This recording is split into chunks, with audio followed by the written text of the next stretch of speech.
This is A to Z with Mark Zinno, part of Locked On Sports Atlanta, and it starts now.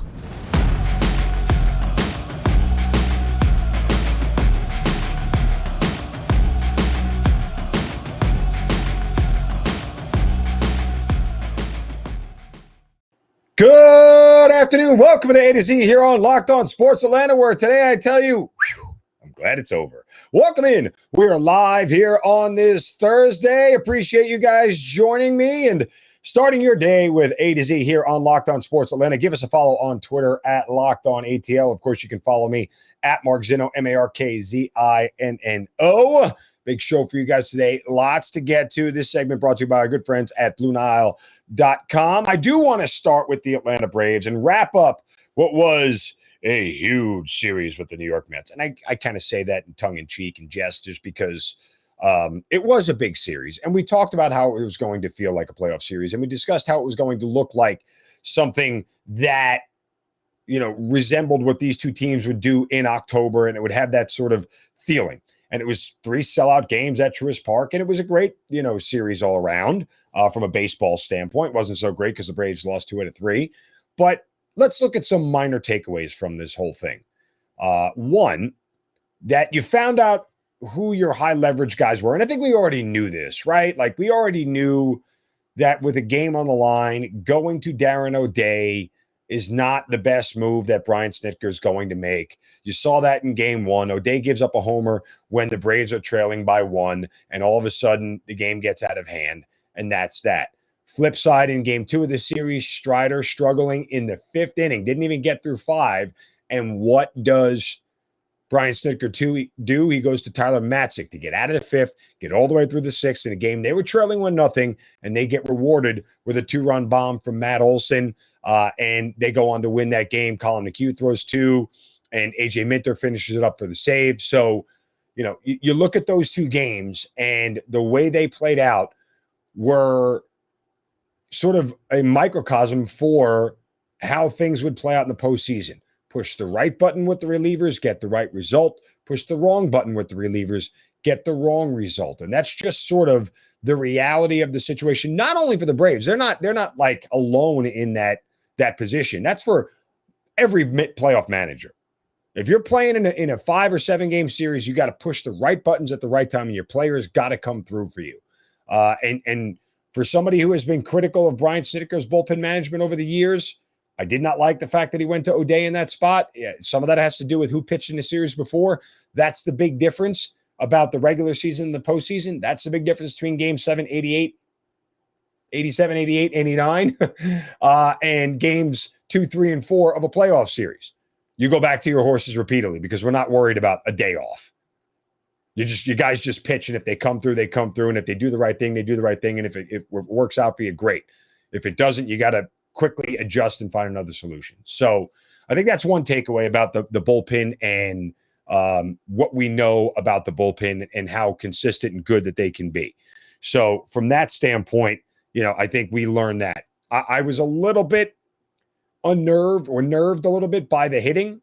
They did not score a ton of runs in this series. They did not score a single run before the 6th inning in this series. And in that sense, they were lucky to escape with a win. Like if you talk to Met fans, they'll tell you, outside of one bad pitch to Matt Olson, we should have swept this series. Might be an argument for that. Like in reality, there might be an argument for that.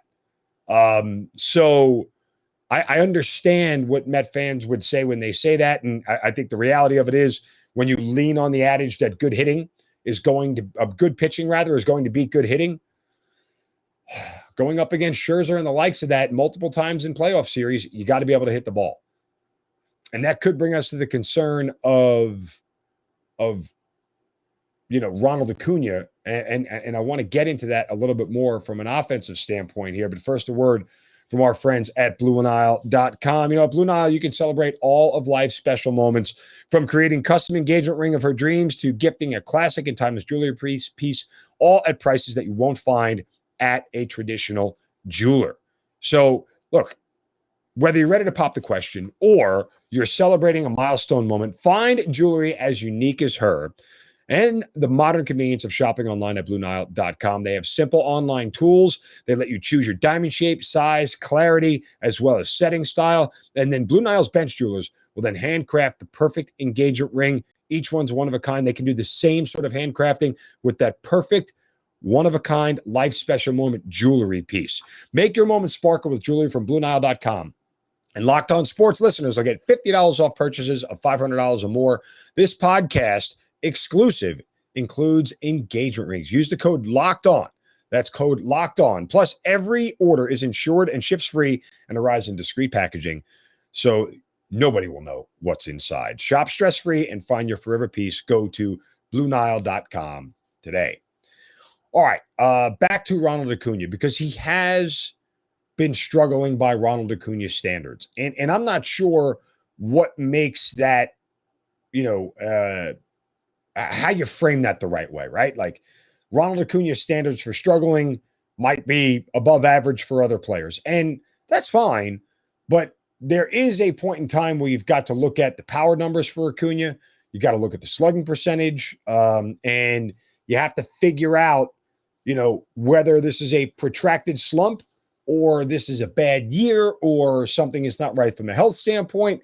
I mean, you won without Ronald Acuna last year, but you were getting plus performances from guys that you didn't expect. And as well, you still had Freddie Freeman in the lineup. You don't have the luxury of that. Now, I know Olsen looks like he's had his coming out party because, again, he had another home run yesterday.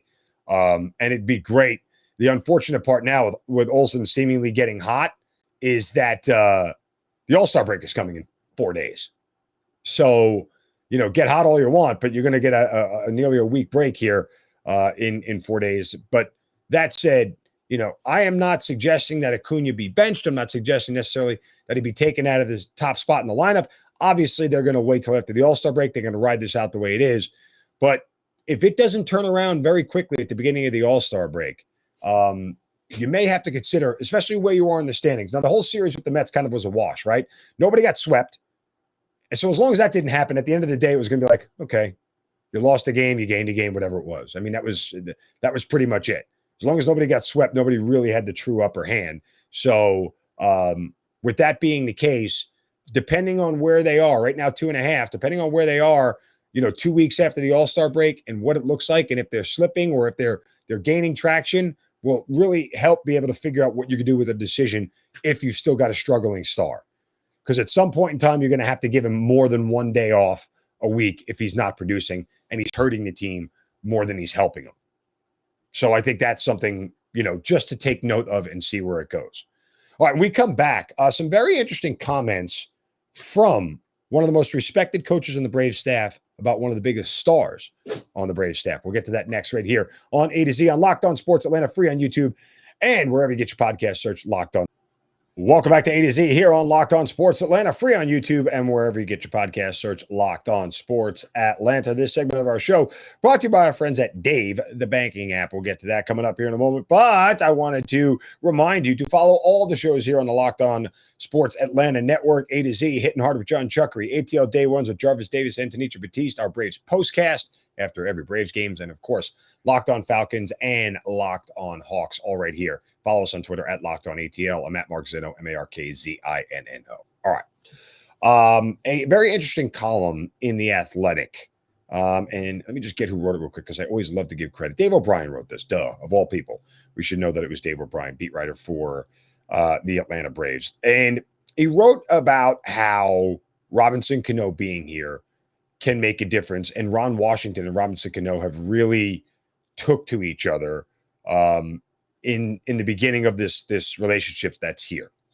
And I think that's great. And Cano, is still a very professional hitter, despite what he did in Seattle and despite what he did in San Diego and getting demoted. He's still a guy who could put bat to ball. And I think that's part of the reason why the Braves got him. Between Orlando Arcia and Phil Gosselin, just hasn't been cutting the mustard offensively at second base. So, and Acuna is a above average defender, but at his age of 39, it was very much it's a declining skill set, right?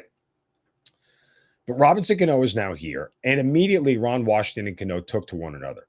Now, what was interesting were some of the comments that were said directly from Ron Washington to Dave O'Brien about certain things that Robinson Canó brings to the locker room.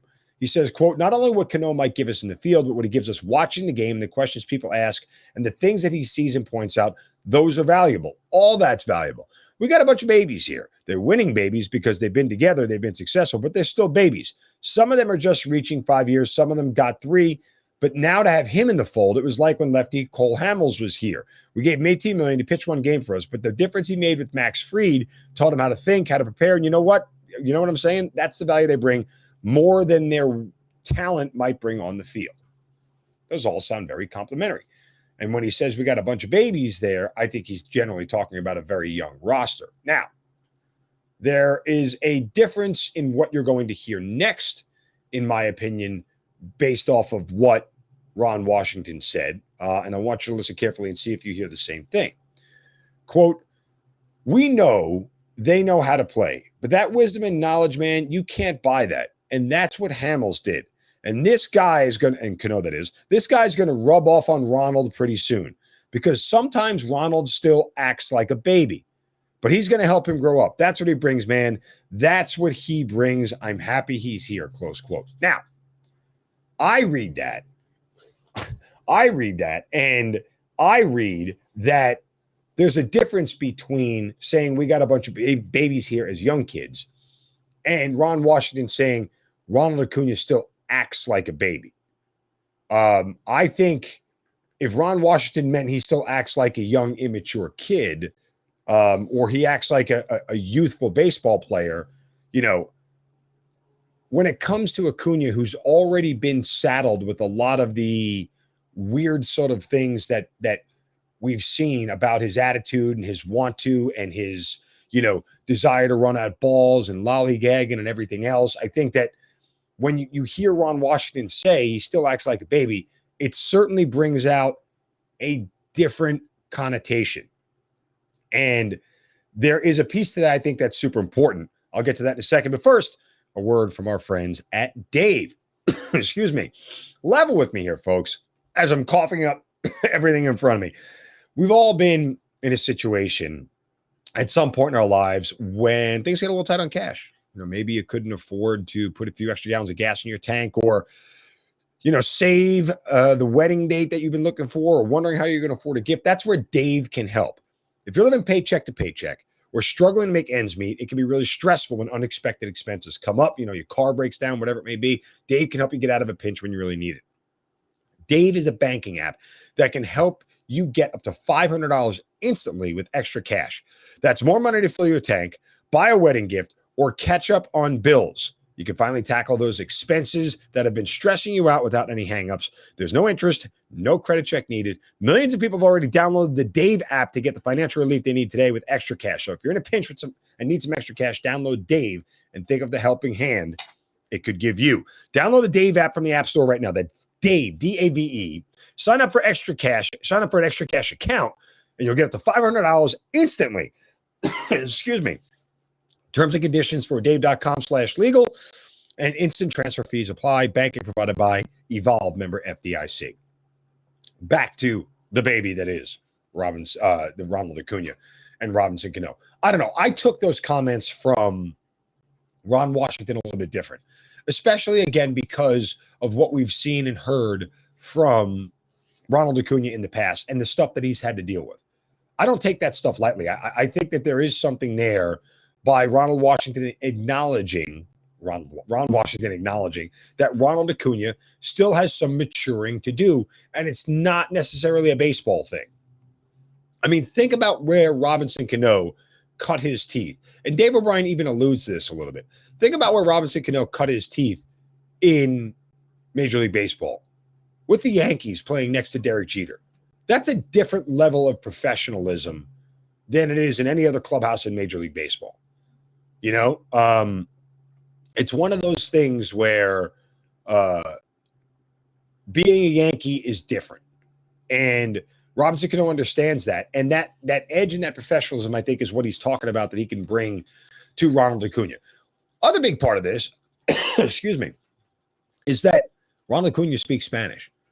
Freddie Freeman never spoke Spanish. He didn't speak Spanish. And so there is a certain amount, as my dog itches like crazy over here, there is a certain amount of, professionalism and understanding when you're trying to communicate and you don't speak that same language that bothers some younger players. It's just easier to speak Spanish. It's easier to get through the lingo and the dialect and everything else. I don't think anybody would deny that that's a real thing.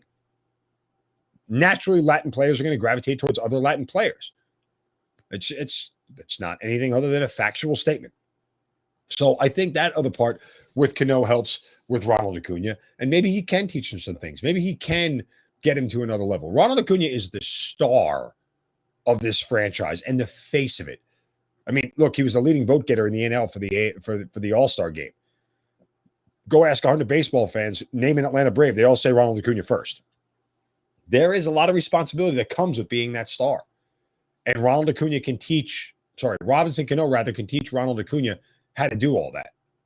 And I think that is something that maybe Acuna needs to learn as he goes along. And that's what Ron Washington was hinting at. All right, coming up next, there are only 15 teams that can win the national title this year. And a formula backs that up. We'll discuss it next right here on A to Z on Locked On Sports Atlanta, free on YouTube and wherever you get your podcast. Welcome back to A to Z here on Locked On Sports Atlanta, free on YouTube and wherever you get your podcast. Search Locked On Sports Atlanta. Final segment of the show brought to you by our good friends at Coffee AM. All right, I want to dive right into this because I think this is fascinating. Apparently, there are only 15 teams that can win a national championship this year. Now, that may not be something that is shocking to you, and necessarily who the 15 teams are doesn't really matter. But what backs this up is a statistical fact that there are only 15 teams that can actually win a national title. And it's called the blue chip ratio. And I don't know how many of you are familiar with this, but I thought this was fantastic. I mean, Bud Elliott of 24/7 Sports wrote this, and it's just, to me, it's incredible. And basically what the blue chip ratio is, okay, it states that college football teams need to sign more 4- and 5-star recruits, aka blue chips, than 2- and 3-star players over the previous 4 recruiting classes. And they say that's basically true as far back as the modern internet recruiting ratings have existed. Now, doing this doesn't guarantee a national title, but a team not meeting it is almost certainly guaranteed not to win at all, right? When you look at recruiting rankings, and while they're not perfect, they are pretty good. You look, for example, at a team like Cincinnati last year who made the college football playoff. They did not meet the requirement for the blue chip rankings to win the national title, which is why they got destroyed and overmatched by Alabama. Now, what did the blue chip rankings, what are they made up of? Well, a couple of things, okay? High school JUCO scholarship signees count. Walk-ons are not signees, so they don't count, and neither do portal transfers, okay? So, because they go under different rules. So, that's really what they're looking at. Just for some background, okay? Look at the previous national championship winners. In 2021, Georgia had an 80% blue chip ranking and won it all, beating the number 1 blue chip ranking team in Alabama. 3 of the 4 playoff teams were blue chip BCR, blue chip rating, blue chip ranking teams. And Cincinnati was the first crasher since 2017. Alabama had an 83% BCR in 2020. All 4 playoff teams were BCR schools. 2019, LSU had a 64% BCR. All 4 teams were BCR schools. Clemson in 2018, 61% mark. Again, all 4 schools meet the criteria. Alabama won it in 2017 with an 80% mark. Clemson took it home in 2016, 52% blue chips. In 2015, Alabama had a 77% mark. Ohio State, the previous year, 68. Florida State in 2013, 53. 2012, Alabama, 71%, just as they were in 2011. Okay, so you get there. Now, let me give you the blue chip schools here. And I will start with the highest and go to the lowest. At 89%, Alabama. 80% Ohio State, 77% Georgia, 71% OU, 70% Texas A&M. Very interesting. Texas at 68%, LSU at 66%, Clemson at 63%, Notre Dame 62%, Florida at 60%, 10th highest. Oregon at 60%, Michigan 59%, Penn State 55%, Miami 55%, and Auburn 54%. So those are your top 15 schools in the blue chip ratio blue chip rankings that have signed up more 4- and 5-star recruits than 3- and 2-star recruits. I think this is interesting from two standpoints. One, if I would have told you only these 15 teams could win it based off of arbitrary measures this year, you would be like, okay, yeah, that makes sense. I get it. Okay, those are the schools that I would think. But I would also tell you that this is sort of significant because of the chances to make the college football playoff when you look at it and break it down by current conference.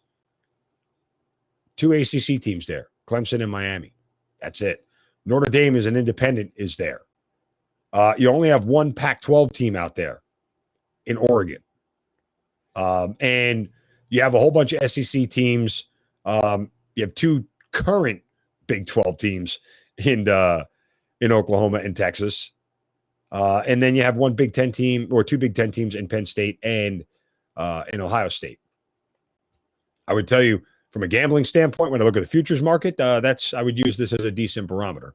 But that said, again, when you look at all 4 teams in the college football playoff having a high blue chip ratio, well, that's because on this list of the 15 teams there, what is it? 6, 7 of them are SEC teams. So yeah, that makes a lot of sense. And I think this also speaks to one other thing that is sort of an anti-college football playoff expansion rule. I'll tell you that in a second. First, a word from my friends at Coffee AM. Coffee AM, an Atlanta-based small batch coffee roaster, and they have some of the best, most delicious tasting coffees in the world. I tell you guys, when this package arrived at my front door and I opened it, the smell, it just hit me in the face, and it was awesome. This is the freshest coffee you can get. Most of the coffees are roasted and shipped the same day or close to it, and they only roast current crop specialty grade coffee. Huge selection from around the world. I had a coffee from Kenya, tried the coffee from Sumatra. It's all organic, fair trade, direct trade, and expertly crafted blends, espressos, flavored coffees, gourmet teas, and a whole lot more. And remember, they're roasted right here locally in your backyard in Georgia. Go to coffeeam.com/lockedon today and take a look at their full menu of coffees, teas, and gift sets. That's coffeeam.com/lockedon. Use the coupon code LOCKEDON at checkout and get 15% off your first order of coffees, teas, and gift sets. Coffee AM, the best small batch coffee roaster in America, right here in Georgia.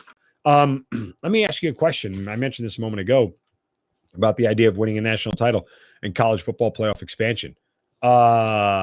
What's the reason to put in a non-Power 5 school when they literally have no match for their opponent from a talent standpoint? As you said, Cincinnati got rolled by Alabama. They just cannot compete. There is a talent discrepancy or talent gap that certain schools just can't make up. So if you're going to expand to the college football playoff, you're only expanding it so you could put more Power 5 teams in that meet this criteria, not expanding it because you think UCF or Cincinnati or Houston or BYU or anybody else in reality could compete for a national title.